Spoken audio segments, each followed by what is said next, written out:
ओम शांति। तो आज हम देख रहे हैं 5 अगस्त 2025 की मुरली, और इसका शीर्षक ही देखिए कितना गहरा है। वेश्यालय से शिवालय, मतलब आत्मिक उत्थान का मार्ग। ये दुनिया बदलने की बात है। बिल्कुल, ये शीर्षक ही अपने आप में पूरा सार बता रहा है कि परमात्मा, जिन्हें यहाँ बाप कहा गया है, वो इस दुनिया को जो अभी पतित अवस्था में है, जिसे वेश्यालय कहा, हाँ, वेश्यालय, उसे बदलकर एक पावन दुनिया मतलब शिवालय बनाने आए हैं। और ये बदलाव सिर्फ बाहरी नहीं होगा, है ना? नहीं, बिल्कुल नहीं। ये असल में अंदर से शुरू होता है। आत्मिक शुद्धि और जो ज्ञान मिल रहा है उसे धारण करने से ही ये संभव है। अच्छा, और इसी में एक बात जो थोड़ी चौंकाती है वो है कि सबसे गिरे हुए माने जाने वाले लोग, जिन्हें मुरली में अधम ते अधम कहा है, खासकर वेश्याओं का जिक्र है, उनकी सेवा पर बल दिया है। ये कैसे? हाँ, ये बहुत महत्वपूर्ण बिंदु है। ये दिखाता है कि ये रास्ता किसी के सामाजिक स्तर या धन दौलत पर निर्भर नहीं करता, बल्कि शायद ये इशारा है कि जो खुद को दीनहीन या गिरा हुआ समझते हैं ना, उनके लिए परमात्मा का ज्ञान स्वीकार करना ज्यादा आसान हो सकता है। शायद उनमें वो अभिमान नहीं होता। अच्छा, मतलब जो अमीर हैं या पढ़े लिखे हैं उन्हें संकोच हो सकता है, लज्जा आई, ऐसा कुछ कहा है? हाँ, बिल्कुल। दुनियावी मान मर्यादा आड़े आ सकती है। ये एक तरह से सामाजिक मान्यताओं को चुनौती है। और ज्ञान की बात हुई तो मुरली, यानी ये जो रोज की पढ़ाई है, इसे मिस करने को बहुत बड़ा नुकसान बताया है। यहाँ तक कि आपस में रूठने या आलस्य के कारण भी छोड़ना मना है। इतनी सख्ती क्यों? देखिए, इसे सिर्फ कोई लेक्चर जैसा नहीं माना गया है, ये रोज का मार्गदर्शन है। मुरली कहती है कि बाबा रोज कोई ना कोई नई युक्ति, नई पॉइंट बताते हैं। अच्छा, तो अगर कोई सुनेगा ही नहीं तो वो गहराई कैसे समझेगा, कैसे अमल करेगा? इसलिए वो निरंतरता, वो रेगुलरिटी बहुत जरूरी है। समझ गया। बिना सुने तो अमल मुश्किल ही है। बिल्कुल। और अमल में फिर पवित्रता पर बहुत जोर है।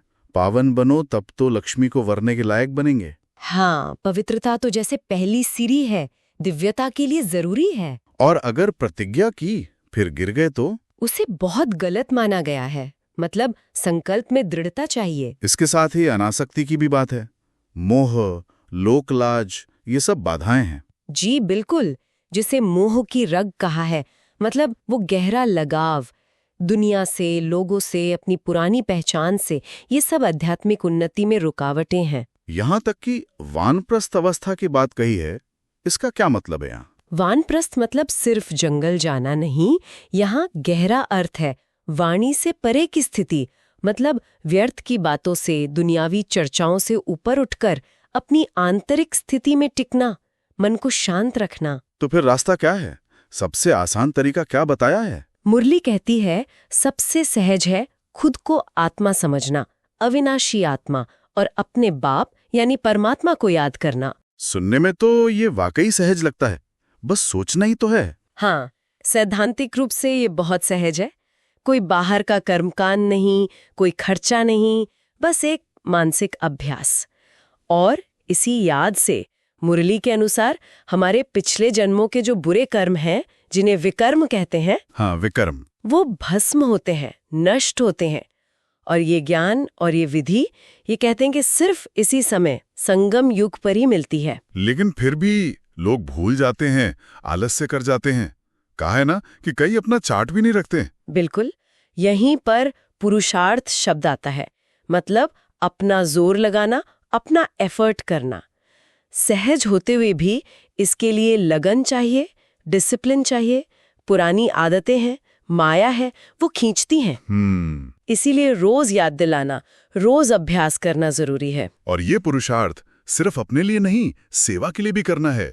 फुर्तीला होना है सेवा में। जी, सेवा को भी बहुत महत्व दिया गया है। फुर्त बनना है।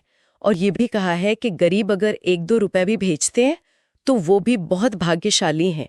योगदान छोटा बड़ा नहीं देखा जाता। हाँ, ये अच्छी बात है। मतलब भावना का महत्व है। बिल्कुल। माना जाता है कि इस ज्ञान यज्ञ में जो भी डालते हैं वो पद्म गुणा होकर मिलता है।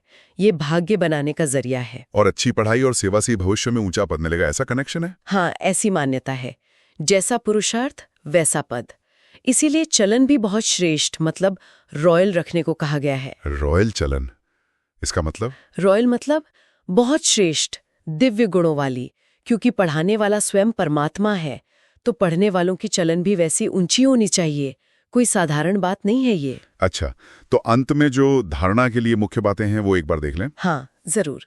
पहला है सेवा में फुर्तीला बनना, जब टाइम मिले अकेले में बाप को याद करना, पढ़ाई का शौक रखना, उससे रूठना नहीं। जी। और दूसरा है चलन रॉयल रखना, पुरानी दुनिया से मोह तोड़कर घर जाने की याद रखना, और अधमों का यानी गिरे हुओं का उद्धार करना। बिल्कुल, ये मुख्य धारणाएं हैं। फिर एक वरदान भी है। हाँ, वरदान है।